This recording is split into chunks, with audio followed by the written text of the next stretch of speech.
مرحبا أهل الكمال مرحبا أهل النوادي. بسم الله الرحمن الرحيم. قال المؤلف رحمه الله ونفعنا به وبعلومه وبأسراره في الدارين آمين إلى أن قال: الخامس السنن التي بعد مسح الرأس. الأول مسح الأذنين، ويقول عنده: اللهم اجعلني من الذين يستمعون القول فيتبعون أحسنه. اللهم اسمعني منادي الجنة في الجنة مع الأبرار، وأعوذ بك من النار وسوء الدار.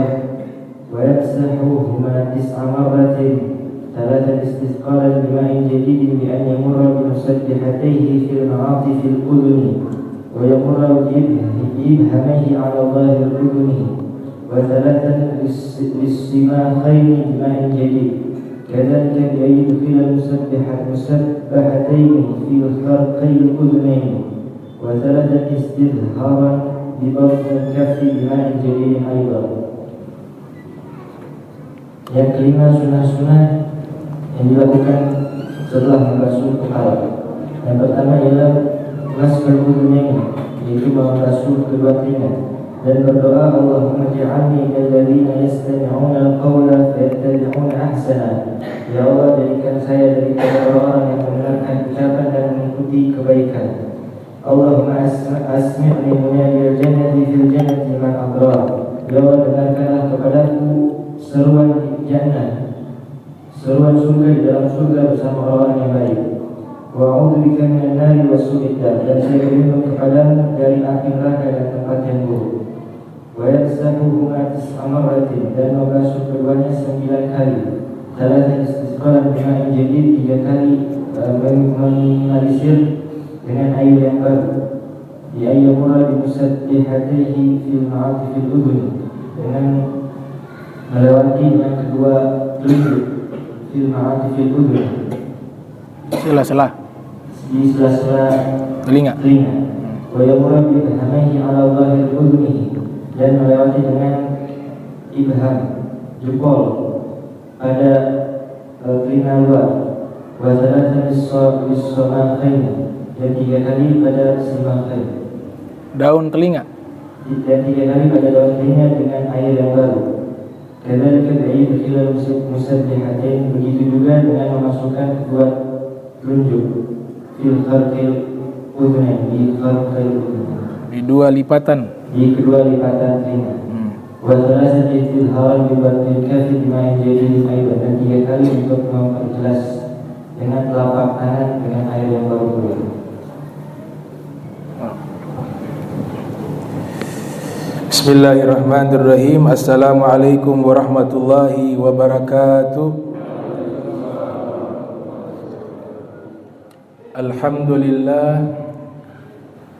Alhamdulillahil kabiril muta'al. Thumma assalatu wassalamu ala sayyidina Muhammadin maula Bilal wa ala alihi wa sahbihi khairi sahbin wal al. Amma ba'du. Subhanaka la ilma lana illa ma 'allamtana innaka antal alimul hakim. Rabbi israh li sadri wa yassir li amri wahlul 'uqdatan min lisani yafqahu qawli wa saddid lisani wahdi qalbi bihaqqi sayyidina Muhammadin sallallahu alaihi wa alihi wa barak wasallam. Ya man huwa fi 'uluwihi kain, ya man huwa fi fi'li hamid, ya man huwa fi majdi matin. Allahumma akrimna binuril fahmi wa akhrijna min zulumatil wahmi warzuqna fahman nabiyyin wa hifdzal mursalin wa ilhama malaikatil mukarrabin. Rabbana zidna ilman wa fahma wa aqla ya akramal akramin bihaqqi sayyidina Muhammadin khatamil anbiya'i wal mursalin. Ya Rahman Ya Rahim, wa sallallahu ala sayyidina Muhammadin wa ala alihi wa sahbihi wa barak wa sallam, walhamdulillahi rabbil alamin. Alhamdulillah, puji syukur kehadirat Allah, tak lupa salawat dan salam tercurahkan kepada junjungan mulia Nabi kita tercinta Nabi Yuna Muhammad sallallahu alaihi wasallam, beserta segenap keluarga beliau, sahabatnya dan umatnya yang senantiasa melaksanakan ajaran beliau hingga akhir masa nanti. Alhamdulillah, kita kembali berkumpul di Masjid Al-Amin. InsyaAllah yang hadir, yang mendengar daripada kajian ini diampuni dosanya oleh Allah Subhanahu wa ta'ala, dibersihkan daripada kotoran hatinya, dibuka akal sehatnya, diberikan kesadaran secara zahir wal batin fil khair wal afiyah wal istiqamah wat ta'ah bi jahin nabi wa alin nabi. Al-Fatihah. Bismillahirrahmanirrahim. Alhamdulillahirabbil alamin arrahmanir rahim maliki yaumiddin iyyaka na'budu wa iyyaka nasta'in shiratal ladzina an'amta 'alaihim ghairil maghdubi 'alaihim. Allahumma akshifah jahl aniz zulumatil qulub wa zulumatil jahl. Ya Allah, singkap, bukalah kegelapan kebodohan di dalam hati dan pikiran kami. Bijahin Nabi wa alin Nabi. Al-Fatihah. Bismillahirrahmanirrahim. Alhamdulillahirabbil alamin arrahmanir rahim maliki yaumiddin iyyaka na'budu wa iyyaka nasta'in shiratal mustaqim shiratal ladzina an'amta 'alaihim ghairil maghdubi 'alaihim. Qul rabbi zidni ilma. Alhamdulillah, tadi kita sudah dengarkan bacaan tawassul, kemudian terjemahan yang diterjemahkan oleh Habib Syekhon bin Ahmad Al-Bar dari kitab Fiqih Taqrirat. Di hari ini kita masih membahas pengantar, prolog dari ilmu-ilmu yang wajib kita pelajari. Dan sudah dijelaskan, pertama ilmu fiqih, ilmu akidah pertama, yang kedua ilmu fikih, yang ketiga ilmu tasawuf. Ini ilmu-ilmu yang wajib dipelajari bagi setiap kaum muslimin. Jadi yang suruh siapa? Yang suruh belajar Rasulullah sallallahu alaihi wasallam. Jika ada yang mengatakan ilmu tidak penting, berarti ini ucapan berbahaya. Ilmu agama tidak penting. Misalnya ada orang berucap seperti itu, berarti dia sudah menentang sabdanya Nabi Muhammad SAW. Nabi yang katakan thalabul ilmi faridatun ala kulli muslim.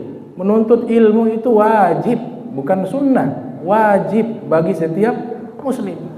Sehingga Imam Suyuti mengarang kitab khusus tentang hadis-hadis yang dimana Nabi memerintahkan wajib menuntut ilmu. Khusus satu kitab disusun oleh Imam Suyuti yang lahir tahun 849 Hijriah, meninggal 911 Hijriah. Jadi fadilah ilmu luar biasa, asal dengan syarat niat menuntut ilmunya benar, kemudian ilmu yang dia pelajari diamalkan, baru ilmu ini dikatakan ilmu yang mulia.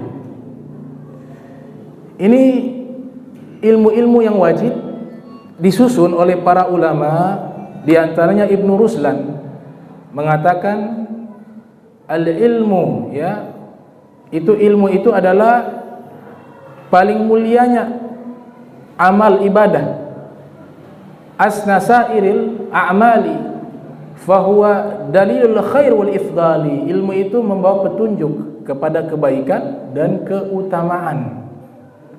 Fa farduhu ilmu sifatil fardi. Ilmu yang wajib yang pertama, ilmu tentang sifat-sifatnya Allah Subhanahu wa taala. Sifatil fardi. Ma ilmi ma yahtajul muaddi. Bersamaan dengan ilmu yang dibutuhkan untuk melaksanakan kewajiban. Min fardi dinillahi fid dawami katuhri was salati was siyami.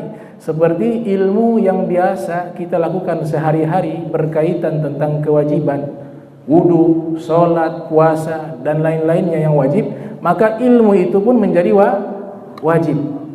Ini sudah dua ilmu. Wal bai'i lil muhtaji litabayyu'i, dan ilmu berdagang wajib ketika ingin berdagang. Wa zahirul ahkami fis sana'i, dan hukum-hukum lainnya di dalam sana'i, perbuatan-perbuatan yang dimana kewajibannya dihitung ketika mau melakukannya, seperti fikih mu'aqabah, fikih hukum pidana perdata Islam.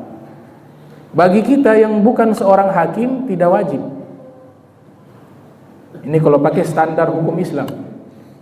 Tapi ketika sudah menjabat sebagai qadhi, sebagai hakim, maka ilmu tentang hukum pidana perdata Islam sang hakim wajib mempelajari. Itu. Jadi ada yang tergantung keadaan. Tapi kalau yang pertama tadi, ilmu sifat Allah, ilmu fikih yang berkaitan ibadah sehari-hari, ini wajib fardu ain bagi kita masing-masing. Ditambah lagi yang fardu ain adalah al-ilmu al-ilmu lil qulubi mufsidi kada'il hasadi kal ujbi wal kibri wada'il hasadi. Ilmu yang ketiga yang wajib adalah ilmu yang membahas tentang hati, apalagi hati yang penuh penyakit. Maka ilmu pembersihan penyakit hati seperti sombong, ujub dan iri hati, maka ilmu ini wajib dipelajari. Namanya ilmu tasawuf atau ilmu tazkiyatin nufus. Jadi wajib. Nah, sekarang kita masih bahas tentang ilmu wajib ketiga, ilmu tasawuf. Jadi ilmu tasawuf tidak bisa terlepas dengan yang namanya tariqah. Ada yang bilang bahasa Indonesia tarikat, itu dari bahasa Arab tariqah, artinya jalan. Tariqah, kata tariqah di dalam Al-Quran, Allah subhanahu wa ta'ala menyebutkan sebanyak 3 kali tariqah. Allah sebutkan di dalam Al-Quran sebanyak 3 kali. Kalau tariqun, Allah sebutkan di dalam Al-Quran sebanyak 4 kali. Tariqah secara definisi di dalam terminologi ilmu tasawuf artinya metode atau cara melakukan amal-amal baik yang disusun secara rapi, tertib untuk mendekatkan diri kepada Allah Subhanahu wa taala. Itu namanya tariqah. Dan tariqah bukan karyanya ulama, bukan inovasinya para sufi, bukan. Tariqah itu adalah cara beribadah dan beramal solehnya Nabi Muhammad SAW. Karena amal dan ibadahnya Nabi SAW yang begitu luar biasa, begitu banyak, waktu terisi dengan amal-amal baik, amal-amal soleh, dengan ibadah. Kita manusia, khususnya umat Rasul SAW, tidak mampu mengikuti 100% cara amalia sehari-harinya Nabi Muhammad SAW. Oleh sebab itu diambil bagian-bagian tertentu. Oh, ini tariqah ini mengambil bagian ibadah Nabi dari sisi ini, tariqah ini bagian Nabi ibadahnya seperti ini, sehingga menjadi banyak tariqah karena banyaknya amalia-amalia yang dilakukan oleh Nabi Muhammad SAW. Makanya tariqah itu sumbernya dari Nabi Muhammad SAW, bukan karya inovasi para sufi, bukan karya inovasi para ulama. Kenapa diambil kata tariqah? Mereka ikut firman Allah Ta'ala yang menyebutkan tariqah. Dalam tariqah Idrisiyah ada satu tarekat namanya tariqah Al-Idrisiyah di Maghrib, di Maroko. Itu mengambil landasan dalil kata tariqah itu dari Al-Quran di surat Jin ayat 16. Wa an law istaqamu ala tariqah la askainahum ma'an ghadaqa. Seandainya mereka konsisten di atas tarikat, di atas jalan kebenaran, la askainahum ma'an ghadaqa, pasti, lam taukid, pasti kami curahkan kepada mereka air yang berlimpah, ma'an ghadaqa.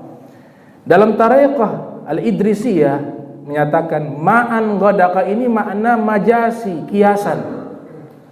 Artinya Allah curahkan ma'rifat wal irfan. Kalau orang bertarekat, dia ikuti dengan baik dan benar secara konsisten, maka Allah akan berikan dia ma'an ghadaqa, limpahan curahan air yang berlimpah, berupa ma'rifat, pengenalan kepada Allah Subhanahu wa taala. Makanya di dalam kitab Bughyatul Mustarsyidin, Al-Habib Abdurrahman Masyhur dengan jelas di mukaddimah kitab tersebut, beliau menjelaskan analogi tariqah, hakikah. Yang pertama syariat, tariqah, hakikah, ma'rifah. Ini harus berurutan, gak boleh loncat. Ilmu syariah belum ada, tidak paham tentang ilmu agama, dia sudah loncat membahas masalah tariqah, sudah loncat membahas masalah ma'rifah, sudah loncat membahas masalah hakikah. Jadi menyimpang. Harus berurut. Syariah, yang kedua tariqah, yang ketiga hakikah, yang keempat ma'rifah. Al-Habib Abdurrahman Masyhur, beliau menganalogikan buah kelapa sebagai syariat. Buah kelapa itu sebagai syariah. Kemudian membelah buah kelapa menggunakan parang, dibelah buah kelapa, itu namanya metode membelah kelapa, itu namanya tariqah. Sudah terbuka kelapa, dimakan isi kelapa. Ketika dimakan, kita merasakan rasa, namanya hakikah atau haqiqah. Kemudian buah kelapa itu diperas, keluar santan. Santan itu namanya ma'rifat. Jadi dia kesatuan yang utuh, tidak bisa dipisahkan satu dengan lainnya. Oleh sebab itu tariqah itu banyak. Tariqah itu banyak karena amalia kebaikan yang dilakukan oleh Rasul sallallahu alaihi wasallam itu banyak, bukan hanya satu. Dan jalan menuju surga itu banyak, berupa jalan-jalan kebaikan.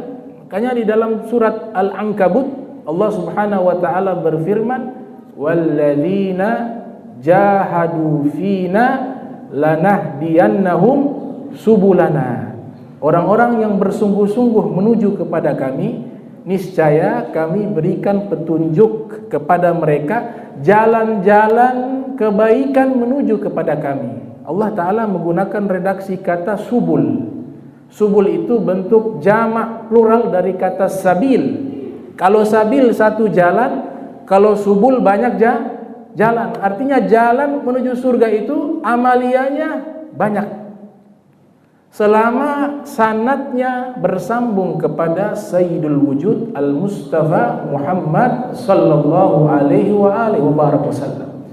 Oleh sebab itu ada seorang ulama di Maroko, seorang muhaddis, ahli hadis, seorang al-hafiz, seorang mufassir, seorang usuli. Beliau kurang lebih menghafal hadis Rasul sallallahu alaihi wasallam sekitar 300.000 atau 500.000 hadis Rasul sallallahu alaihi wasallam. Di zaman kita beliau hidup, tapi meninggal tahun 60-an atau tahun 70-an. Beliau punya adik bernama Sayyid Abdullah bin Muhammad bin Siddiq Al-Ghumari, mufti, mantan mufti Mesir, Profesor Dr. Syekh Ali Jum'ah, itu salah satu muridnya. Juga salah satu murid beliau adalah Profesor Dr. Sayyid Muhammad bin Alwi bin Abbas Al-Maliki rahimahullah.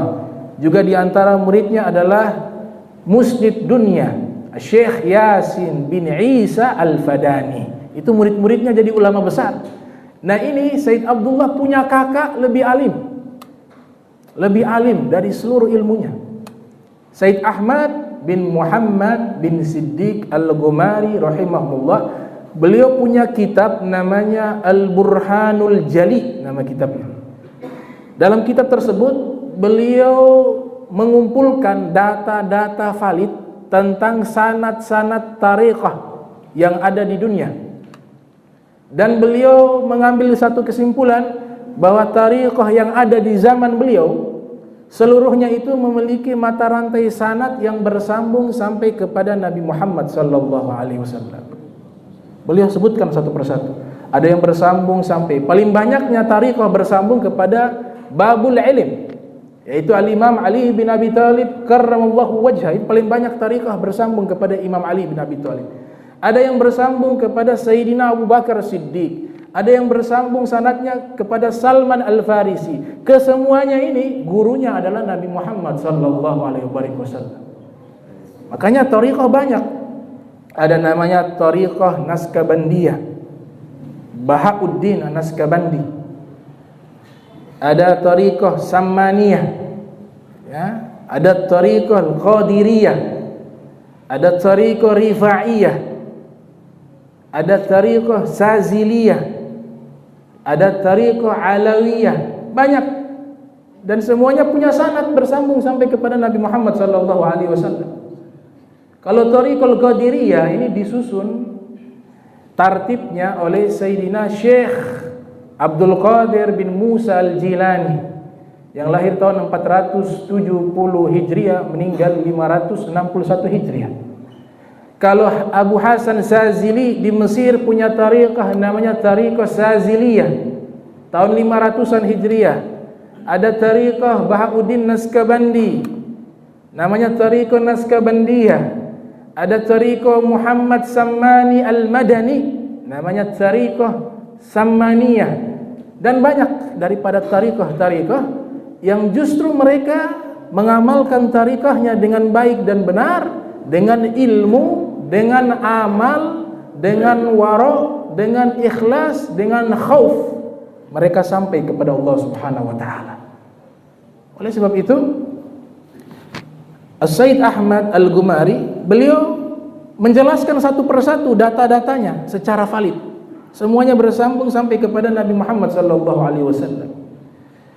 Nah, ada yang bertanya kepada saya, di pekan lalu saya jelaskan tariqah yang kami amalkan sehari-hari adalah tariqah Alawiyah. Tariqah Alawiyah atau tariqah Ba'alwi. Nah, tariqah Alawiyah, kita harus tahu sejarah dulu biar bisa paham apa itu tariqah Alawiyah. Jadi di tahun 260 Hijriah, di tahun 260 Hijriah lahir seorang ulama, seorang mujtahid, dan beliau mukim di Basrah di Irak. Basrah di Irak. Tahun 260 Hijriah, bernama Al-Imam Ahmad Al-Muhajir bin Isa Ar-Rumi bin Muhammad An-Naqib ibn Ali Uraidi ibn Ja'far As-Sadiq ibn Muhammad Al-Bagir ibn Ali Zainal Abidin ibn Husain bin Ali bin Abi Talib wa Fatimah bintu Rasulillah sallallahu alaihi wasallam. Itu nasab beliau bersambung sampai kepada Sayyidah Fatimah, Sayyidina Ali, Sayyidah Fatimah, dan Nabi Muhammad sallallahu alaihi wasallam. Beliau lahir tahun 260 Hijriah, mukim di Basrah di Irak di masa Daulah Abbasiyah. Beliau meninggal tahun 345 Hijriah. Meninggal pada tahun 345 Hijriah di kota Husaisah yang ada di Hadramaut. Alhamdulillah, Al-Fakir pernah ziarah langsung ke makam beliau di atas bukit dengan tangga yang begitu tinggi. Tempatnya di Husaisah. Di tahun 318 Hijriah, ini riwayat bisa dibaca di kitab Al-Qirtas, ada ringkasan penjelasan tersebut. Itu 318 Hijriah di Irak terjadi konflik, inhizamul aqidah wal iqtisadiyah was siyasiyah. Terjadi krisis secara akidah, krisis secara ekonomi, krisis secara politik, karena Bani Hashim dengan Bani Abbas itu terjadi konflik, sehingga beliau menyelamatkan anak turunan dan ilmu yang murni yang bersambung sampai kepada Nabi Muhammad SAW. Beliau salat istikharah. Salat istikharah, selesai salat bermimpi. Yang menyuruh beliau hijrah bukan beliau sendiri, tapi Nabi Muhammad SAW yang memerintahkan beliau hijrah. Makanya punya gelar Al-Muhajir. Al-Muhajir artinya orang yang hijrah, yang ekspansi keluar kotanya menuju ke kota Hadramaut di Husaisah. Mimpi Nabi SAW. Pada saat mimpi yang pertama belum ada isyarat hijrah ke satu tempat. Tapi dalam mimpi tersebut beliau akhirnya memutuskan pergi ke kota Madinatul Munawwarah untuk menziarahi Rasulullah sallallahu alaihi wasallam. Berangkat beliau ziarah ke makam Nabi sallallahu alaihi wasallam. Di kota Madinah tersebut selesai beliau pergi ke Makkah. Sampai di kota Makkah, maka dari situlah mimpi beliau yang kedua kalinya Nabi SAW memerintahkan beliau hijrah ke wilayah bernama Hadramaut. Dalam kitab Hayatul Haywanul Kubra, Al-Imam Kamaluddin Ad-Dumairi menyatakan nama Hadramaut ini sudah ada sejak zaman Nabi Soleh alaihissalam, karena diambil dari kisah Nabi Soleh ketika hijrah. Allah turunkan bala kepada kaumnya, Nabi Soleh dan pengikutnya disuruh hijrah. Ketika hijrah sampai ke satu wilayah yang tandus dengan iklim yang sangat panas, maka pengikut Nabi Soleh dan Nabi Soleh alaihissalam meninggal di tempat tersebut. Maka kedatangan Nabi Soleh mereka namakan dengan kata hadar atau hadru. Hadru artinya hadir. Yang hadir Nabi Soleh. Hadramaut, Nabi Soleh hadir di tempat tersebut, maut menjemput, meninggal, akhirnya dinamakan Hadramaut. Hadirnya Nabi Soleh di tempat tersebut, kemudian beliau meninggal di tempat tersebut. Maka di tahun 318 Hijriah berangkat dengan perintah Nabi Muhammad SAW, Al-Imam Ahmad bin Isa Al-Muhajir pergi ke Hadramaut, menetap di wilayah bernama Husaisah. Beliau pada waktu itu membawa anak-anaknya, tapi tidak semua, sebagian masih ada di Irak, sebagian dibawa ke Hadramaut. Sampai ke wilayah Hadramaut, anak-anaknya dididik menjadi ulama, menjadi dai. Salah satu anaknya bernama Ubaidillah. Al-Imam Ubaidillah punya anak lahir persis ketika sampai ke Hadramaut. Anak yang lahir diberikan nama Alawi. Oleh sebab itu seluruh keturunan dari Sayyidina Husain yang ada di Hadramaut selalu diberikan nisbat kepada Alwi, diberikan nama Ba'alwi. Ba'alwi itu artinya keluarganya Alwi, atau asal mula nasab keturunannya bersambung kepada Alwi, dinamakan Ba'alwi.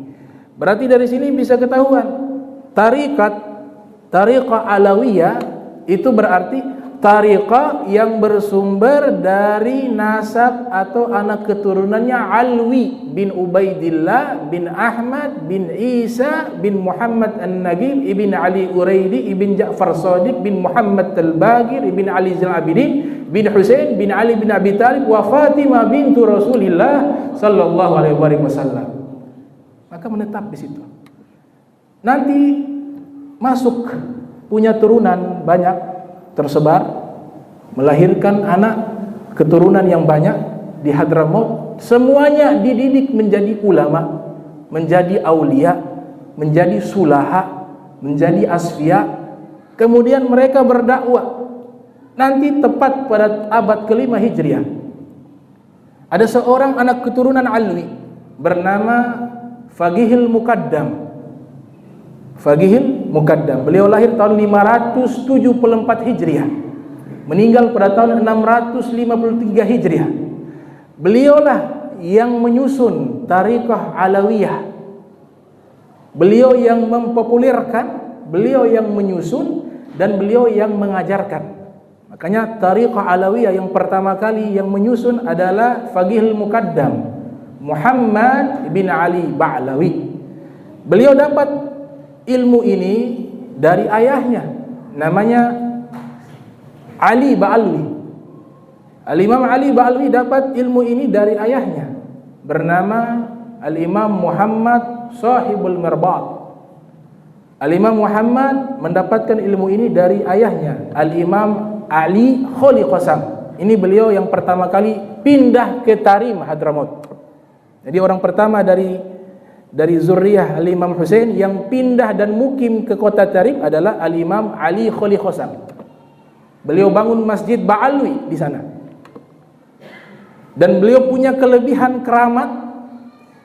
Sebelum beliau sholat menjadi imam, beliau mengucapkan salam kepada Nabi Muhammad SAW. Assalamualaikum ya Rasulullah. Dan yang luar biasa, salamnya Al-Imam Ali Khuli Khasam itu dijawab oleh Nabi Muhammad SAW. Waalaikumsalam ya Syekh. Dan didengar oleh seluruh makmum yang hadir. Sehingga pada zaman itu para ulama-ulama yang ada di Mesir, ada di Syam, mereka berbondong-bondong datang ke kota Tarim untuk sholat menjadi makmumnya Al-Imam Ali Khuli Khasam, dengan tujuan agar bisa mendengar panggilan atau jawaban salam dari Nabi Muhammad SAW. Kemudian Al-Imam Ali Khuli Khasam mendapatkan ilmu ini dari ayahnya bernama Al-Imam Alwi. Al-Imam Alwi mendapatkan ilmu ini dari ayahnya bernama Al-Imam Muhammad. Al-Imam Muhammad mendapatkan ilmu ini dari ayahnya namanya Al-Imam Alwi. Al-Imam Alwi yang dinisbatkan Ba'alwi dari beliau. Beliau punya ayah Al-Imam Ubaidillah. Al-Imam Ubaidillah punya ayah Al-Imam Ahmad Al-Muhajir. Ahmad Muhajir punya ayah Al-Imam Isa Arumi. Isa Arumi punya ayah Al-Imam Muhammad An-Nagib. Muhammad An-Nagib punya ayah Al-Imam Ali Uraidi. Al-Imam Ali Uraidi punya ayah Al-Imam Ja'far Shadiq. Al-Imam Ja'far Shadiq punya ayah Al-Imam Muhammad Al-Bagir. Al-Imam Muhammad Al-Bagir punya ayah Al-Imam Ali Zainal Abidin. Punya ayah Al-Imam Husain.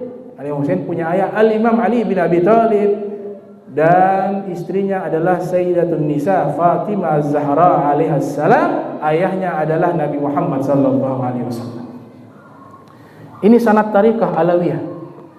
Makanya Tariqah Alawiyah punya kemuliaan tariqah, sanad ilmiahnya sambung, sanad nasabnya sambung.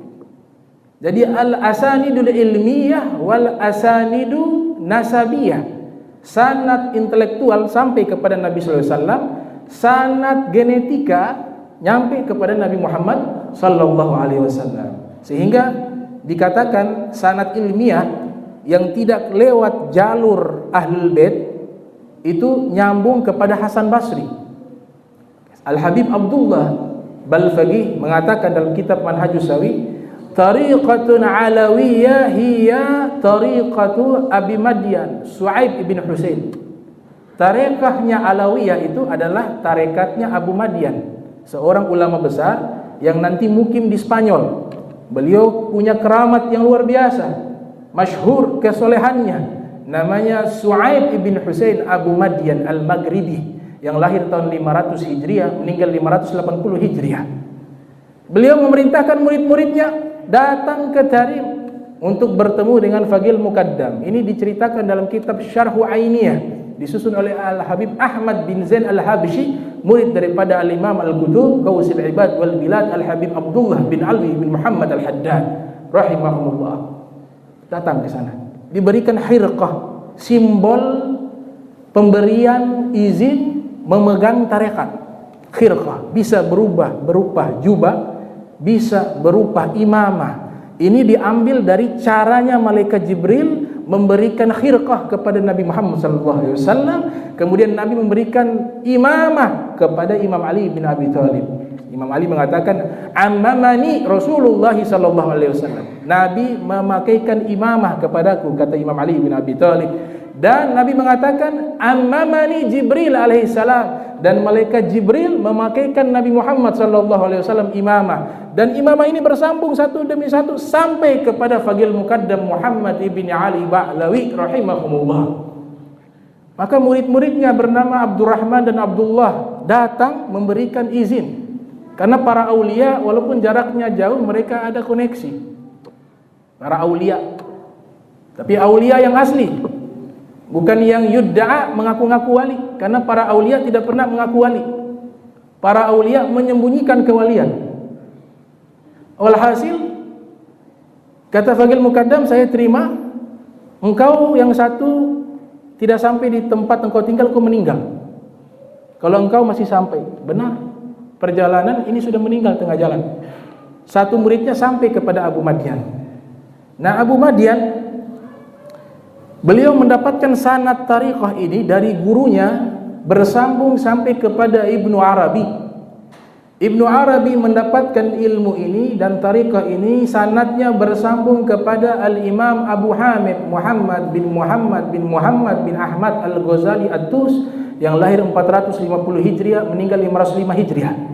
Imam Ghazali mendapatkan tariqah dan sanad ini dari gurunya bernama Al-Imam Haramain. Al-Imam Haramain mendapatkan tariqah dan sanad ilmu ini dari gurunya namanya Imam Juwaini. Imam Juwaini mendapatkan ilmu ini dan tariqah ini dari gurunya namanya Imam Abu Thalib Al-Maki, pengarang kitab Futhul Qulub.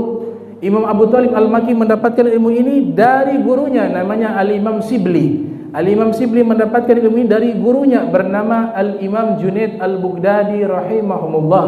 Al-Imam Junaid mendapatkan dari gurunya bernama Al-Imam As-Sari As-Sakati bin Mughallis. Al-Imam As-Sari As-Sakati bin Mughallis mendapatkan ilmu ini dari gurunya bernama Al-Imam Ma'ruf Al-Qurhi. Al-Imam Al-Qurhi dapat ilmu ini dari gurunya bernama Al-Imam Abu Daud At-Ta'i. Al-Imam Abu Daud At-Ta'i mendapatkan sanad ini dan ilmu ini dari gurunya bernama Al-Imam Hubaib Al-Ajami. Al-Imam Hubaib Al-Ajami mendapatkan ilmu ini dari gurunya bernama Al-Imam Hasan Al-Basri. Al-Imam Hasan Al-Basri mendapatkan ilmu ini dan sanad ini dari gurunya yaitu Al-Imam Ali bin Abi Thalib karramallahu wajha. Al-Imam Ali mendapatkan dari Nabi Muhammad sallallahu alaihi wasallam. Ini dimiliki Faqih Muqaddam. Tariqah Alawiyah punya sanad ini. Kemudian bukan hanya sampai di situ, ada sanad ketiga. Itu baru 2 sanad. Sanad ketiganya urutannya Abu Madian lewat Sayyidina Syekh Abdul Qadir Jailani. Juga satu sanad juga dengan Al-Imam Abu Hasan As-Sazili rahimahumullah. Beliau punya murid namanya Abu Abbas Al-Mursi.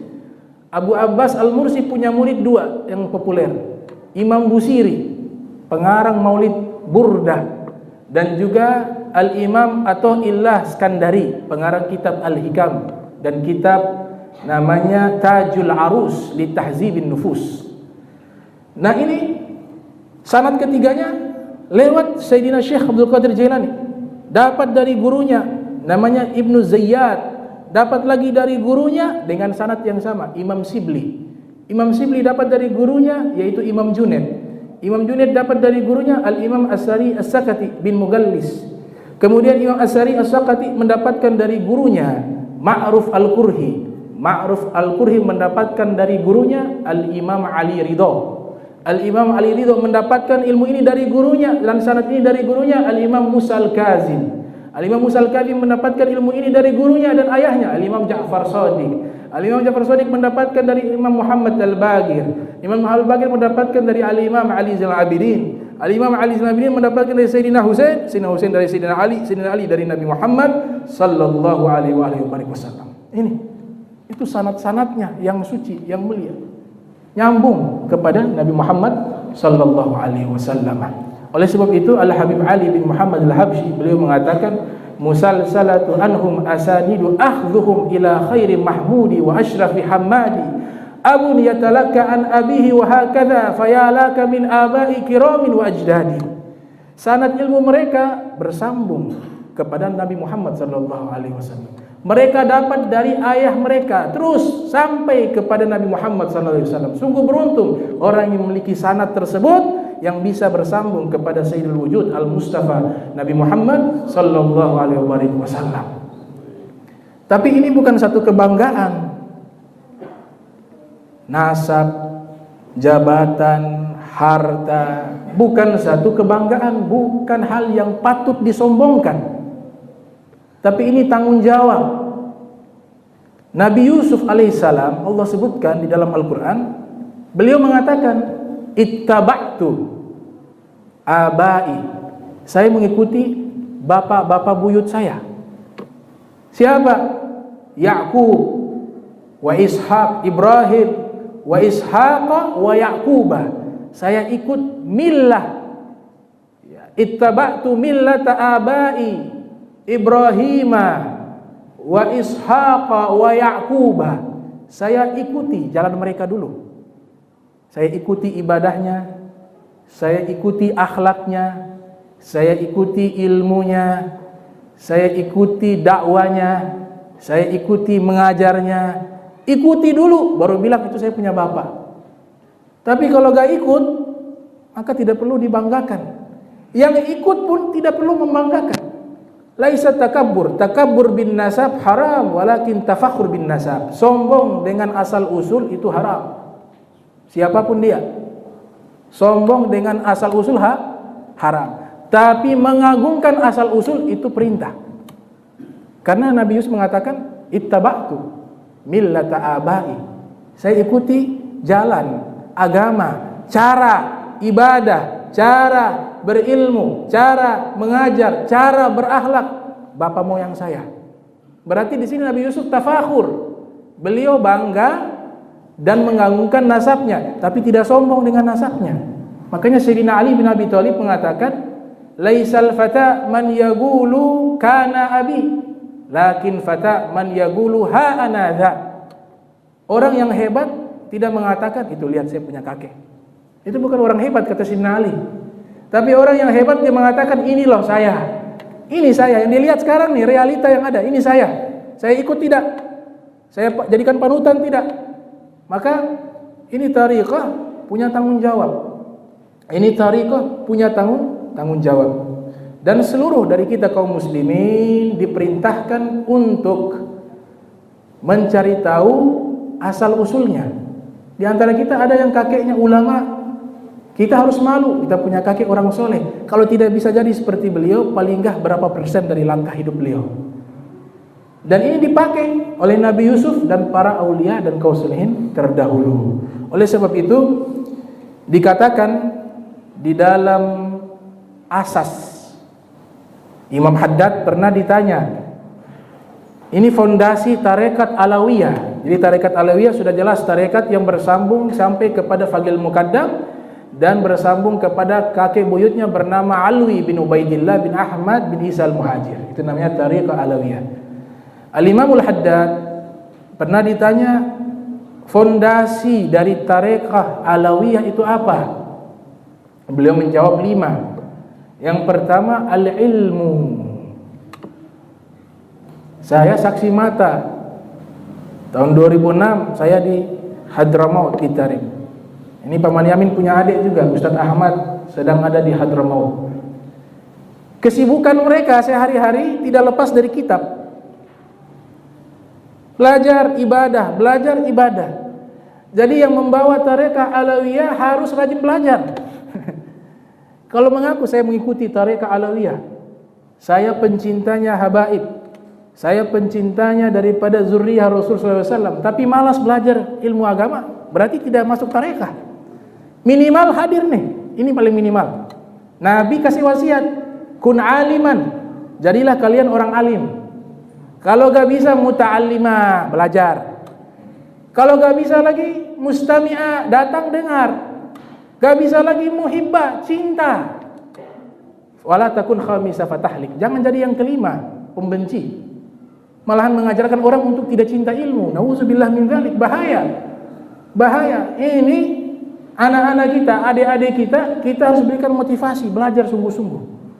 Imam Syafi'i mengatakan la khaira fihi man lam yuhibbal ilma. Gak ada kebaikan orang yang tidak cinta ilmu agama. Itu orang itu gak ada kebaikan, kata Imam Syafi'i rahimahumullah.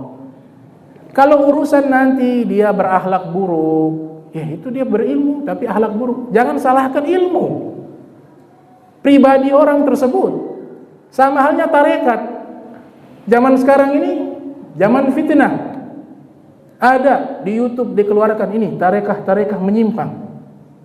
Dia kumpul dengan wanita joget. Jangan salahkan tarikahnya. Tarikahnya tidak pernah salah karena bersambung kepada Nabi Muhammad SAW. Pasti ajarannya tidak bertentangan dengan syariat tarikah. Tapi salahkan oknum. Ada oknum tuh yang merusak tarikah, bukan tarikahnya yang salah. Nah biasanya tarikah menjadi rusak karena mursyid, guru pembimbingnya tidak alim. Ilmunya belum tuntas belajar, sudah jadi mursyid, akhirnya menyimpang. Dia mau menjelaskan hadis Al-Quran, bahannya habis, dia karang sendiri. Ini terjadi, bukan di zaman ini, zaman Abu Hanifah terjadi. Ada seorang ulama, saya tidak sebut namanya, ta'adduban. dia pernah mengatakan sholat maghrib qasar. Bisa paham? Sholat maghrib qasar. Qasar itu diringkas. Iza darabtum fil ardi fala junaha alaikum an taqsuras sholat. Kalau kalian melakukan perjalanan, tidak mengapa kalian meringkas sholat. Itu nas dijelaskan. Tapi karena bahannya habis dan dia memang ingin menjawab seluruh pertanyaan yang diberikan kepadanya, makanya Ibnu Abbas mengatakan man yujib kullama yus'alu anhu fahuwa majnun. Orang yang menjawab semua pertanyaan yang diberikan, dia itu orang gila. Artinya semua kok dia tahu. Dia bukan dokter, datang lagi bahas masalah medis, dia buku melawang masalah medis, padahal bukan sekolah dokter. Dokter yang ahli juga kalah buku melawangin dia. Bukan DP bidang, dia masuk di situ. Dia tidak pernah pesantren. Ya, baca kitab juga Nahwadi juz 1 belum khatam. Datang, ada orang pesantren puluhan tahun, belajar gak tidur-tidur, datang buku melawang masalah bahasa Arab. Jadi ini bahasanya ini mubtadanya betul begini. Tidak pernah cicipi, dia masuk juga di situ. Kata Ibnu Abbas, orang ini kalau dia jawab semua ilmu, dia ini orang gila. Kata Ibnu Abbas. Dan ini ciri-ciri orang sombong. Pengen tafakhur, pengen menunjukkan dia hebat, pengen menampilkan dia hebat.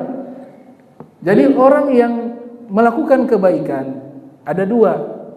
Ada yang kebaikannya sengaja ditonjolkan, namanya riya.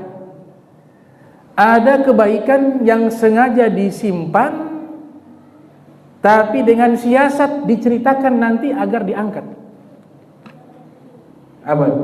Pura-pura tawadu biar dibilang tawadu. Pura-pura dermawan biar dibilang dermawan. Ada kebaikan begini, kebaikan yang direkayasa Allah juga tahu, dan itu buruk. Makanya Ibnu Mubarak mengatakan afdalu zuhdi ikhfahu zuhdi. Zuhud yang paling baik itu menyembunyikan zuhud. Kita ingin menampilkan sifat zuhud, zuhud yang paling baik adalah menyembunyikan zuhud. Kita ingin menampilkan sifat wara' yang paling baik adalah menyembunyikan wara'. Kita ingin menunjukkan sifat tawadu adalah dengan cara menyembunyikan tawadu. Menyembunyikan tawadu. Jadi luar biasa. Ini ilmu Rasulullah sallallahu alaihi wasallam. Nah, ini disebutkan dalam kitab Tajul Arus min Jawahiril Qamus. Nama kitabnya Tajul Arus min Jawahiril Qamus, disusun oleh Syekh Murtada Az-Zabidi yang mensyarahkan kitab Ihya Ulumuddin berjudul Ithafus Sadatil Muttaqin. Beliau mengatakan dulu orang-orang yang menganut tariqah Alawiyah, mereka punya nama dipanggil dengan Sayyid. As-Sayyid. Sayyid ini umum. Kebanyakan dari Sayyidina Hasan, karena yang memberikan gelar itu Rasulullah SAW. Jadi kalau dipanggil dengan gelar jangan marah. Kenapa? Nabi yang memerintahkan. Sayyidina Hasan masih kecil, Nabi bilang hadza waladi sayyid. Ini anakku Sayyid, kata Nabi Muhammad SAW. Ini anakku Sayyid. La'alla Allah an yusliha bihi baina fi'atain 'azimatain minal muslimin. Dengan berkat dia nanti mendamaikan dua pasukan kaum muslimin yang berkonflik. Itu Sayyidina Hasan. Padahal Sayyidina Hasan masih anak-anak. Nabi katakan Sayyid. Dalam kamus tersebut namanya Tajul Arus mengatakan biasanya dipanggil dengan Sayyid kalau yang sudah jadi ulama besar dari turunan Sayyidina Husain yang ada di Hadramaut, biasa dipanggil dengan Syekh atau gelar Al-Faqih. Makanya Faqihil Muqaddam dipanggil Faqihil Muqaddam, ahli fikih. Ali Kholi Khosam dipanggil Syekh Ali Kholi Khosam, tidak dipanggil Habib. Kata Habib itu dinisbatkan ketika masanya Al-Habib Abdullah Al-Idrus. Al-Habib Abdullah Al-Idrus. Dari situlah dirubah gelar yang tadinya dipanggil Sayyid dipanggil dengan Al-Habib. Al-Habib gelar diberikan kepada mereka karena mereka itu hidup di masyarakat, dicintai oleh masyarakat. Karena mengajar kebaikan, akhlaknya baik, tidak sombong, tawadu, orang lihat juga senang. Ya, kalau ilmu jadi sombong, ya sombong ini menghilangkan ilmu. Makanya Imam Syafi'i diwanti-wanti oleh Imam Malik, ya Muhammad ij'al ilmak milha, wahai Muhammad jadikan ilmu garam, wa adaba daqiqa, sopan santun adab jadikan tepung.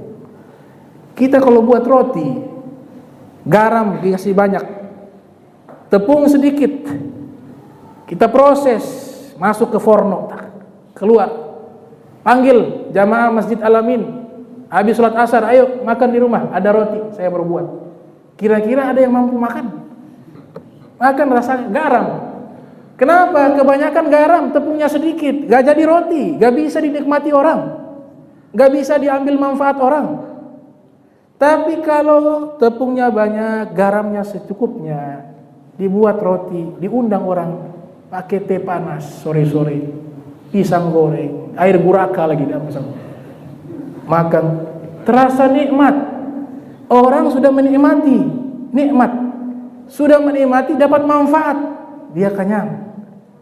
Kemudian yang datang bahagia, senang. Itu analogi yang luar biasa dari Imam Malik.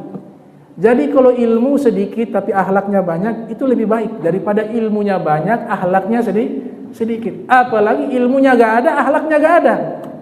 Ilmunya sudah tidak ada, akhlaknya tidak ada. Makanya ada satu hadis saya bacakan dalam kitab Imam Ghazali Ayyuhal Walad, itu menyebutkan ada 3 dosa unik. Saking uniknya dosa ini, Allah Ta'ala tidak mau mandang wajah mereka. Dia dosa unik. Yang pertama, Syekhun Zanin, umur sudah tua, sudah mendekati kematian, tapi masih hobi berzina. Na'udzubillah min dzalik. Itu dalam hadis, wala yanzuru ilaihim wala yuzakkihim wala yukallimu lahum. Nabi katakan, Allah lihat mukanya muak. Lihat mukanya muak, enggak mau lihat. Tidak mau mensucikan orang tersebut, tidak mau ajak berbicara di hari kiamat. Dibiarkan begitu. Ini kan orang makin tua harusnya makin dekat kepada Allah Ta'ala. Kita usia bertambah. Pepatah Arab mengatakan al-sinnu tazid wal umru yankus. Usia bertambah, umur berkurang. Makin bertambah usia, umur kita di dunia makin berkurang. Tidak ada makin panjang umur. Makanya ucapan selamat umur panjang itu salah. Harusnya pendek umurnya, pendek. Karena kalau bertambah umur, ini akal sehat ya. Kita berpikir secara jernih. Ketika usia bertambah bukan panjang umur, justru makin pendek umur. Makanya lagunya dirubah. Pendek umurnya, pendek umurnya. Tapi kalau acara ini kita isi dengan kebaikan tidak masalah. Isi dengan kebaikan tidak masalah. Tapi yang bermasalah kita justru buat acara yang dipenuhi dengan maksiat di dalamnya. Nauzubillah min dzalik. Padahal hakikatnya usianya itu lebih dekat, usianya bertambah, umurnya berkurang. Orang umurnya berkurang berarti lebih dekat kepada akhirat. Itu. Lebih dekat kepada akhirat. Ini Syekhun Zanin, tua bangka masih zina. Yang kedua, yang Allah muak lihat wajahnya. Allah muak lihat wajahnya. Sa'ilun mustakbirun. Orang susah yang sombong. Sudah miskin, sudah fakir, sombong. Nauzubillah min dzalik. Kata Nabi SAW, Allah lihat mukanya, Allah muak. La yanzuru ilaihim. Kita berbicara akal sehat. Ini orang susah, orang fakir, dia sombong. Kira-kira yang dia sombongkan apa? Dia sombongkan harta, gak punya harta. Dia sombongkan jabatan, tidak punya jabatan. Kalau orang kaya sombong, walaupun buruk, masih masuk analogi akal. Dia sombong apa? Harta. Dia sombong apa? Jabatan. Walaupun buruk, walaupun jelek, walaupun dosa. Tapi kalau yang miskin sombong, ini naudzubillah min dzalik. Makanya saya katakan dosa yang unik. Kemudian yang ketiga, malikun zur. Raja yang tukang bohong. Penguasa tapi tukang bohong. Kata Nabi SAW, malikun zur. Saya punya guru di Asagofa, namanya Kiai Haji Hasbullah. Beliau belajar ke Kiai Haji Syafi'i Hazami dan juga kepada Sayyidul Walid Al-Habib Abdurrahman As-Sakafi. Beliau mengatakan makna malikun zur ini adalah caleg caleg, calon presiden, anggota dewan, dan biasa kampanye janji-janji. Saya yang pilih saya akan bangun ini, bangun itu, bangun ini, bangun itu. Ternyata sudah jadi lupa semua. Itu kata guru saya, malikun zur. Makanya kalau tidak bisa melaksanakan apa yang ingin kita sampaikan, jangan kita janji. Makanya Imam Ali bin Abi Thalib melarang orang ketika lagi senang jangan buat janji. Lagi senang. Kenapa? Karena yang keluar itu dari nafsu. Padahal ada kalanya tidak sanggup. Makanya kalau lagi senang jangan buat janji. Dan ini Nabi kategorikan alamat orang munafik. Ayatun nifaq thalatha. Ya idza wa'ada akhlaf. Tanda-tanda orang munafik, maksudnya munafik sini amali. Ada nifaq amali, ada nifaq i'tiqadi. Nifaq amali artinya dosa ini kalau dilakukan terus-menerus dikhawatirkan jatuh kepada kemunafikan. Apa itu? Idza wa'ada akhlaf. Kalau janji suka bohong. Itu dilarang oleh Rasul sallallahu alaihi wasallam. Kemudian tadi tarekat yang pertama ilmu, tarekat alawiyah. Jadi yang ingin ikut tarekat alawiyah gak ada baiat-baiat. Seperti tarekat lain ada baiat. Ikut baca ratib, baca itu apa namanya, wirdul latif, ratibul haddad, ratibul attas, itu sudah dapat ijazah umum dari muallif. Jadi gak perlu cari ijazah. Tapi kalau yang punya ijazah namanya ijazah khos, khusus. Itu berkahnya beda. Tapi secara umum sudah dikasih kepada seluruh kaum muslimin untuk diamalkan. Ratibul haddad, ratibul attas, wirdul latif, wirid sakran. Kemudian waktunya banyak habis membaca kitab-kitab aslafus sholihin. Belajar. Makanya ilmu nomor 1 di tarekat alawiyah. Al-ilmu nomor 1. Jadi perintah menuntut ilmu adalah perintahnya Nabi Muhammad SAW. Imam Syafi'i mengatakan, ini khususnya yang masih muda-muda. Kalau yang usia sudah 50 tahun, ya mustami' sudah 50 tahun ke atas, mustami' dengar dapat pahala alhamdulillah. Tapi yang masih muda jangan mustami'. Makanya saya punya guru marah kalau masih muda pegang tasbih. Sampai hari ini saya jarang pegang tasbih. Saya punya Sayyidul Walid waktu mengajar, ini anak masih muda, masih 15 tahun ke 16 tahun. Tasbihnya yang panjang, yang 1000 butir. Dia duduk di belakang sambil putar tasbih. Saya punya guru, Sayyidul Walid, diceritakan oleh guru saya, Kiai Hasbullah. Sayyidul Walid lihat, itu bawa apa? Tasbih. Panjang lagi. Sayyidul Walid punya juga gak sebanyak itu. Gurunya gak sebanyak itu, dia panjang. Apa? Ditampar jatuh.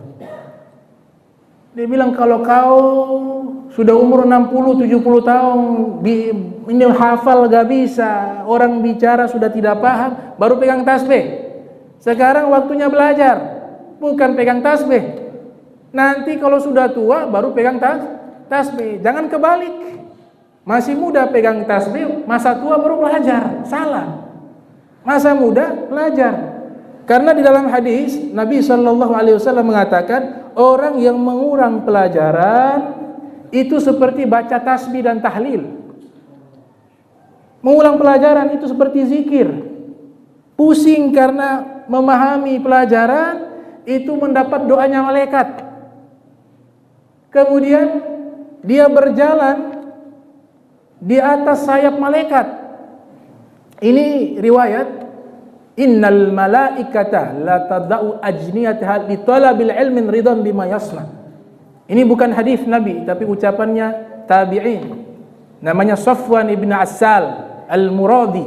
Beliau mengatakan sesungguhnya malaikat membentangkan sayapnya kepada para penuntut ilmu agama, ridhan bima yasna, karena malaikat senang dengan apa yang mereka lakukan.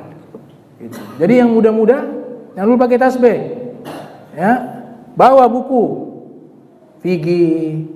Yang lagi belajar bahasa Arab, baca buku bahasa Arab. Nah, metode belajar juga jangan ambil langsung semua ilmu. Ini belajar ilmu ini matematika. Terus di buku sebelah lagi ada ilmu biologi, ada ilmu fikih, ada ilmu bahasa Arab, bahasa Inggris. ini jadi gila nanti. Otak gak sanggup. Baca sana, baca sini. Jadi tahassus bil ilm. Jadi satu ilmu dulu dikuasai dulu. Itu terus dia kuasai, pindah lagi. Karena otak kita bukan otaknya Imam Syafi'i. Imam Syafi'i itu sekali baca terhafal. Otak kita tidak seperti Shihabuddin Az-Zuhri yang hafal Al-Quran dalam waktu 7 hari. Otak kita otak zaman sekarang yang hafal hari ini keluar lupa. Hari ini tapi baru keluar lupa. Itu hafalan kita teman hari ini. Nah, oleh sebab itu ditahassus. Jadi tarekat ilmu ini paling penting, ya. Jadi ilmu yang merintahkan Rasulullah. Satu amalan yang membuat hati Nabi bahagia. Kurang apa lagi nih? Jadi kita lakukan amal ini, hati Rasulullah senang. Hati Rasulullah bahagia. Asal dengan syarat niatnya benar, ilmu yang dipelajari dia amalkan. Kata Al-Habib Ali Al-Habsyi. Al-Habib Ali bin Muhammad Al-Habsyi. Oh, beliau seorang wali min auliyaillah di kota Seoul. Dia punya maulid populer Simtud Durar. Beliau punya anak cucu ada di Solo, di Riyadh. Masjid namanya Masjid Riyadh, sering diadakan pengajian.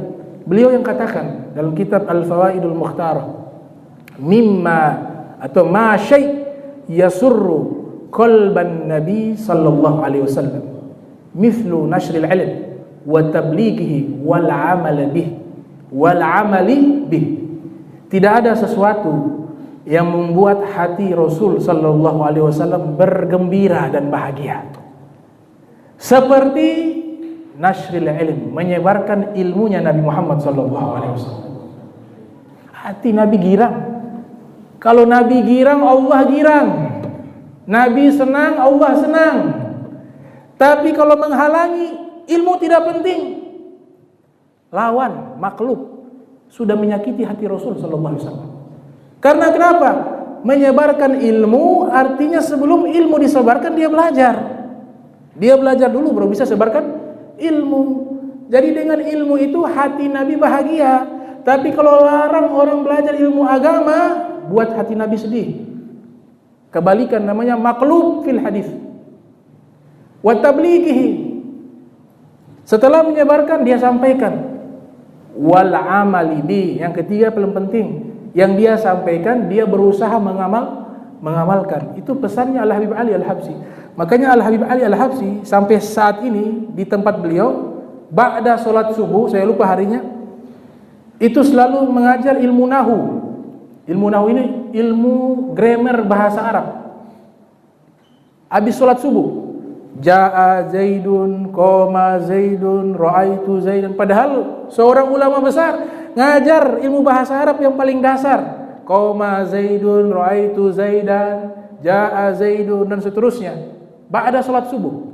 Dalam kitab disebutkan kalau ngajar nahu jangan ba'da asar, nanti akal jadi lemah.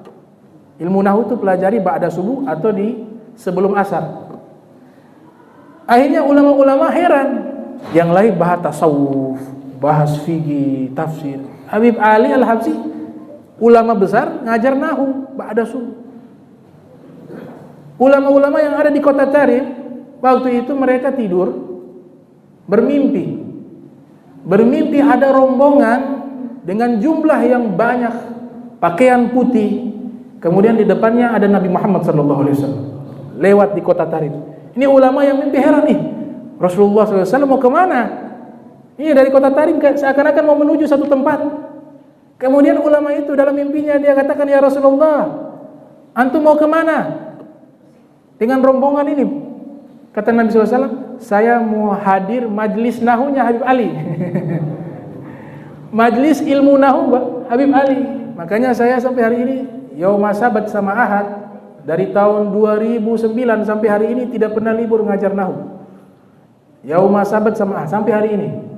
Ini ilmu walaupun belajarnya bahasa Arab, tapi kalau niatnya betul-betul baik, kita dapat ridhonya Nabi Muhammad SAW. Apalagi ilmu-ilmu yang lain, apalagi ilmu-ilmu yang lain lagi. Ini ilmu alat dapat ridhonya Nabi, apalagi ilmu ibadah, ilmu tasawuf, ilmu hadis, ilmu tafsir Al-Quran. Oh, jauh lebih hebat kita dapat ridhonya Rasulullah sallallahu alaihi wasallam. Al-Habib Salim Asy-Syatiri beliau mengatakan, Habib Salim Asy-Syatiri, saya alhamdulillah walaupun tidak masuk di Rubat tapi sempat dapat doa beliau sebelum beliau meninggal. Waktu saya di Hadramaut, saya datang di Ribat habis sholat subuh, beliau keluar dengan kursi roda, saya berdiri, kemudian saya dipanggil berkumpul. Kemudian di situ hanya ada berapa orang, ditanya min aina, saya belum bisa bahasa Arab. Min aina, apa min aina ini apa? Saya tanya min aina. Dari mana? Oh, saya Ternate. Dan Ternate apa ya Ternate? Ternate. Ternate Indonesia. Indonesia. Oh, kemudian beliau doa dari situ. Suruh kita berdiri semua, berdoa dengan doa yang panjang. Setelah itu beliau masuk lagi ke Ribat Tarian. Jadi saya ke Hadramaut tidak belajar, hanya ambil doa saja. Tidak ziarah, minta doa. Ya, insyaallah bisa balik lagi ke sana. Amin. Bisa balik lagi. Yang semua yang hadir juga insyaallah bisa dapat izin datang ke kota Aulia di Hadramaut. Amin. Bijahin Nabi wa alin Nabi. Al-Fatihah.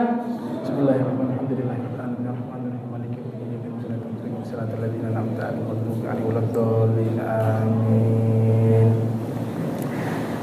Kita waktu agak panjang sedikit, tidak apa-apa. Kemudian yang kedua, tarekat Alawiyah selain ilmu, yang kedua apa? Al-amal. Beramal. Jadi kalau hanya berbicara mudah, siapapun bisa. Tapi ketika praktek tidak semua bisa. Praktek. Saya baca di kitab Tajul A'ras. Jadi kitab nama Tajul Arus, ada karya Athaillah. Ada Tajul Arus karyanya Murtada Az-Zabiri, ada Tajul A'ras karyanya Al-Habib Ali bin Husain Al-Attas. Di dalam kitab tersebut beliau menjelaskan semua para aulia punya amalan-amalan andalan masing-masing. Jadi mereka para aulia punya amalan andalan masing-masing.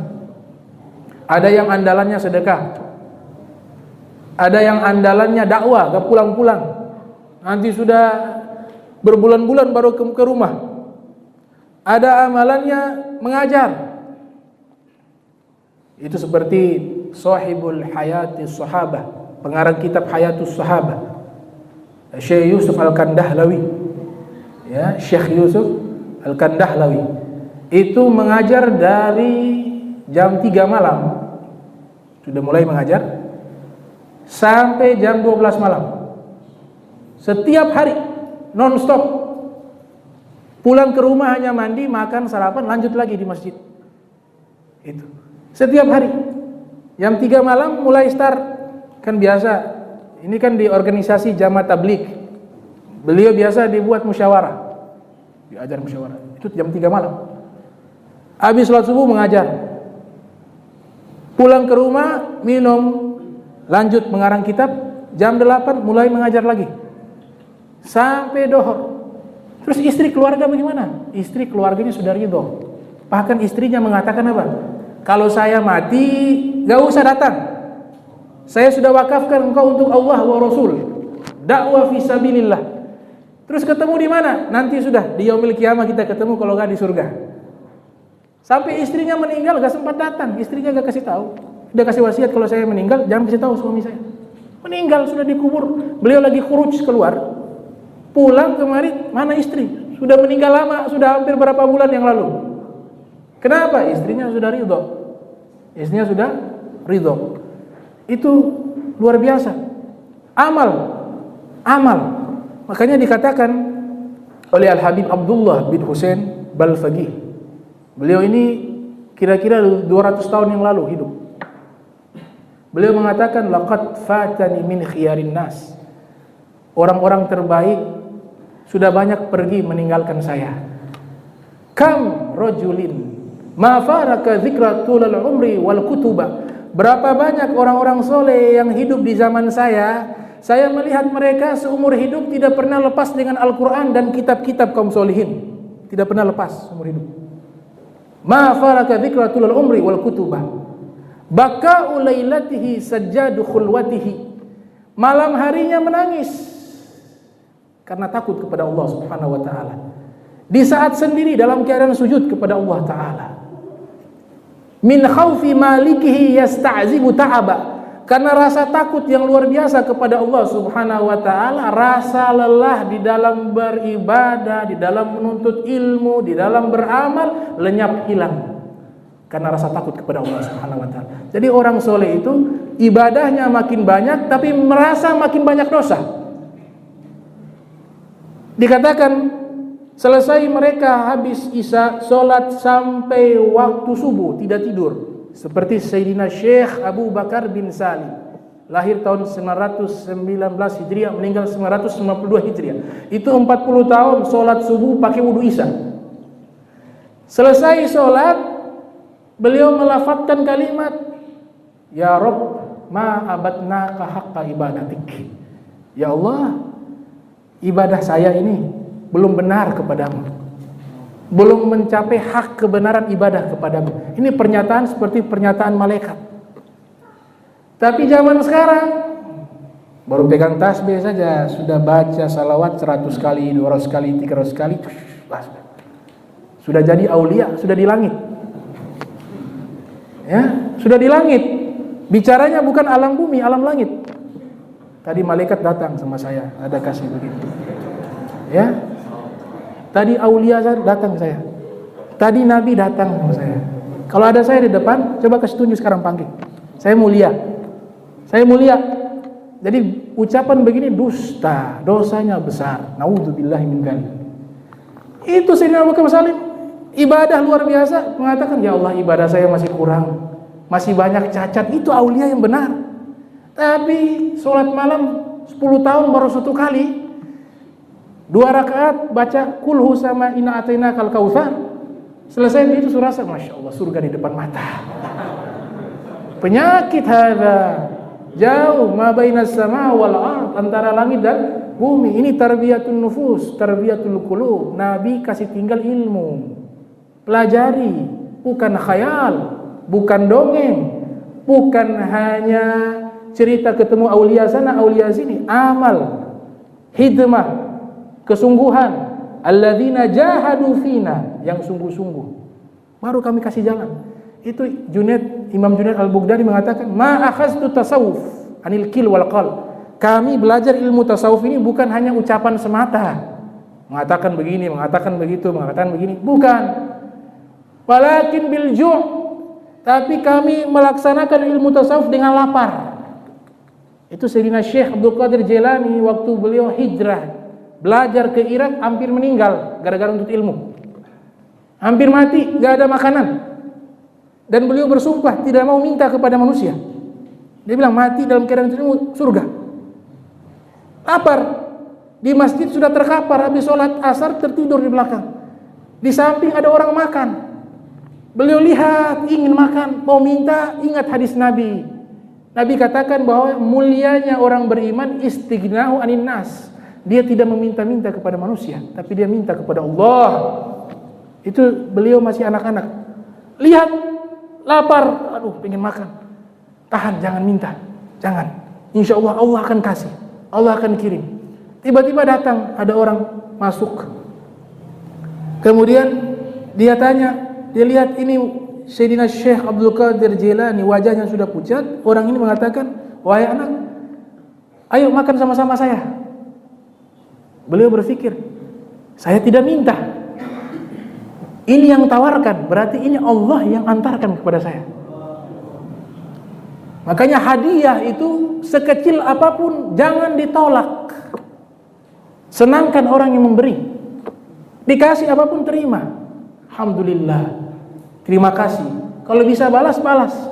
Kalau tidak bisa balas, doakan. Ini Syekh Abdul Qadir Jailani. Akhirnya beliau diajak makan. Alhamdulillah beliau makan. Ini dalam kitab manaqib beliau, manaqib Sayyidina Syekh Abdul Qadir Jailani. Orang itu tanya, kenal orang yang namanya Abdul Qadir? Padahal ini di depannya. Saya ini dari Madinah. Itu ibunya titip uang kepada saya untuk kasih kepada nama anak Abdul Qadir yang tinggal di Irak. Ini lagi makan, belum selesai. Kata Syekh Abdul Qadir Jailani, sudah om, makan dulu deh, nanti habis kita cerita. Makan kenyang-kenyang, makan dulu. Selesai makan sudah kenyang. Tadi Om ada bilang apa tadi? Oh iya itu. Ini ibunya kirim uang untuk dititipkan kepada saya, diberikan kepada anak yang namanya Abdul Qadir, katanya lagi menuntut ilmu di Irak. Kau kenal anak itu? Terus ini saya malu. Uangnya saya suruh pakai banyak. Karena pasokan makanan habis, uang titipan itu saya pakai, sisa setengah. Kemudian setengah ini saya beli makanan. Ini nih makan. Sisa ini berapa kira-kira 3 dirham. Sisa 3 dirham. Kasih. Kata Syekh Abdul Qadir Jailani waktu masih anak-anak. Dia, wahai paman, saya namanya Abdul Qadir. Ibu saya yang di Madinah itu adalah ibu saya. Disebutkan namanya benar. Dia malu. Dia bilang, wahai paman, halalan thayyiban lakum. Semua yang paman pakai tadi saya kasih halal dan saya ridho. Ini justru saya terima kasih paman datang bawa masih ada sisa. Saya terima kasih masih ada sisa. Diambil, subhanallah. Beliau ambil itu uang 3 dirham, beliau pergi ke pesantren, lihat kawan-kawannya yang lapar, yang susah, beliau belikan makanan habis semuanya untuk kawan-kawannya. Makanya jadi aulia, jadi sultanul aulia, Sayyidina Syekh Abdul Qadir bin Musa Al-Jailani rahimahumullah. Itu 2. Yang ketiga, tariqah alawiyah. Yang pertama ilmu, yang kedua amal. Al-ilmu khusyatu kulluh yu'rafa bidzakal ahlu. Al-ilmu bil a'mali yazku wa laysa bil aqwali wa kathratil jidal. Ilmu itu rasa takut, dan ilmu itu dipraktekkan dengan amal, bukan hanya ucapan semata. Tapi dengan praktek itulah ilmu akan bertambah, kata Al-Habib Abdullah bin Husain bin Thahir rahimahumullah. Yang ketiga ini penting, al-ikhlas. Makanya nih tarekat ini luar biasa susunannya. Sudah ilmu, yang kedua ilmunya harus diamalkan. Yang ketiga ikhlas, yang dia lakukan semata-mata untuk Allah Ta'ala. Makanya ikhlas dalam Al-Quran tidak pernah disebut kata ikhlas, hanya disebut nama surat Al-Ikhlas. Tapi kata ikhlas dalam Al-Quran gak ada satu kata pun. Adanya apa? Kholis sama mukhlis sama mukhlas. Mukhlis artinya orang ikhlas. Allah Ta'ala sebutkan sebanyak 3 kali.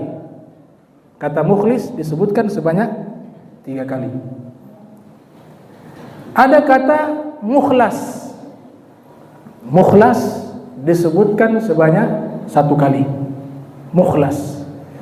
Dalam kitab Lisanul Arab disusun oleh Muhammad bin Mukrim Ibnu Manzur yang lahir 630 Hijriah, meninggal 711 Hijriah, itu menyatakan bahwa mukhlis artinya ibadahnya hanya untuk Allah, ikhlas untuk Allah, murni untuk Allah.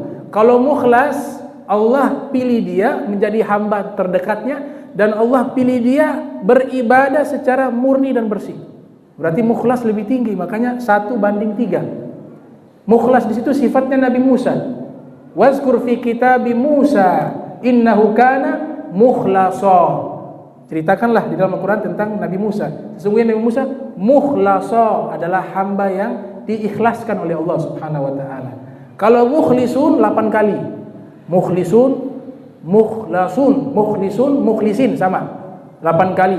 Kalau mukhlasun, mukhlasin juga disebutkan 8 kali.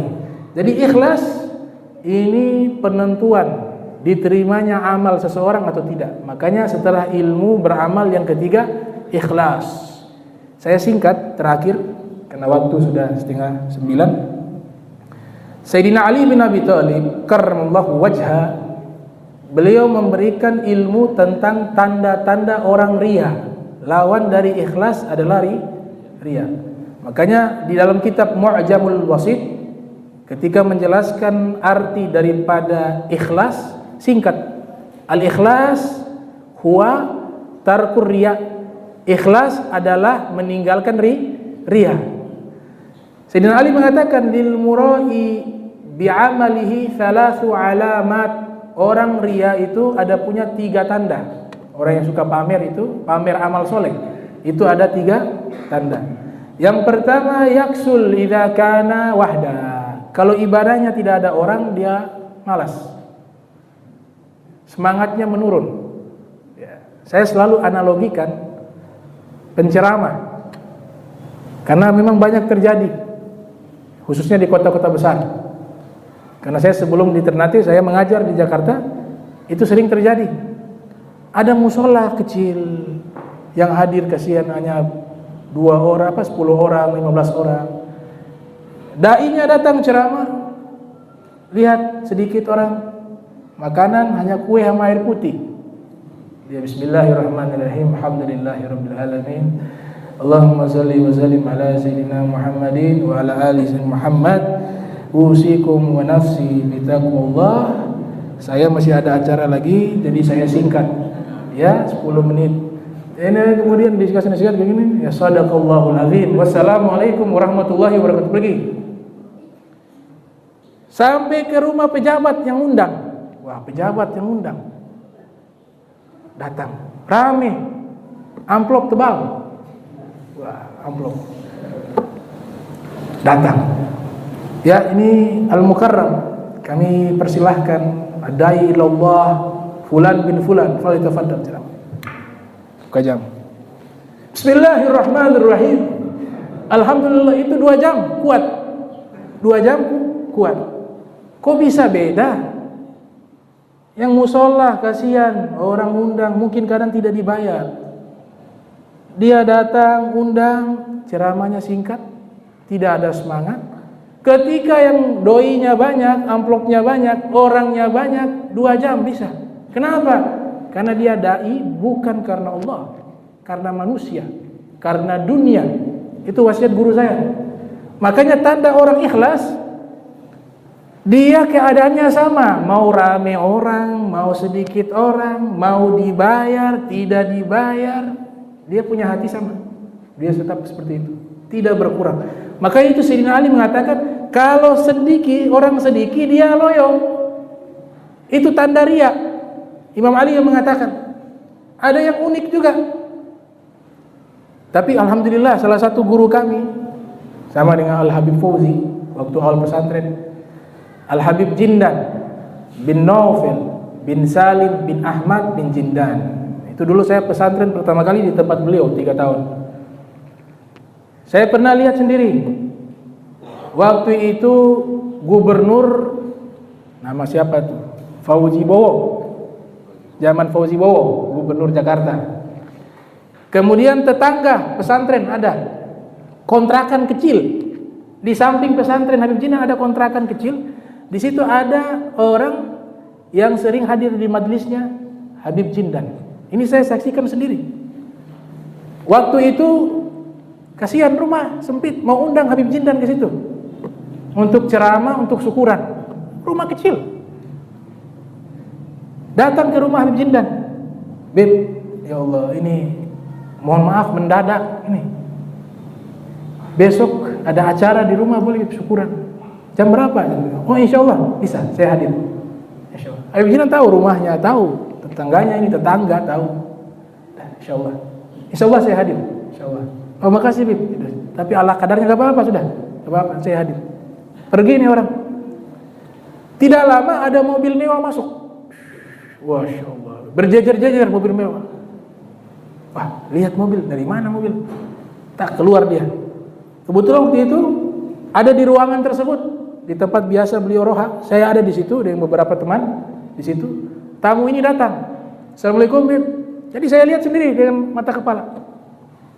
Ini kami dari utusan dari gubernur Bapak Fauzi Bowo. Ini ada undangan. Insya Allah besok ada acara besar-besaran di kantor gubernur. Diundang langsung oleh Fauzi Bowo. Ini ternyata jadwalnya sama persis dengan jadwal tadi. Sama persis. Ini orang yang hatinya sudah rusak, dai yang hatinya rusak, dia kalkulasi matematika. Wah, gubernur ini besar amplop. Itu tadi ya palingan dia kasih hadiah ucapan terima kasih sama air putih. Ini kan nyata nih, realita nih. Dan saya saksi mata. Kata Habib Jindan apa? Maaf, ini pas bertepatan dengan acara undangan di saya tetangga. Ih, Bib, gubernur.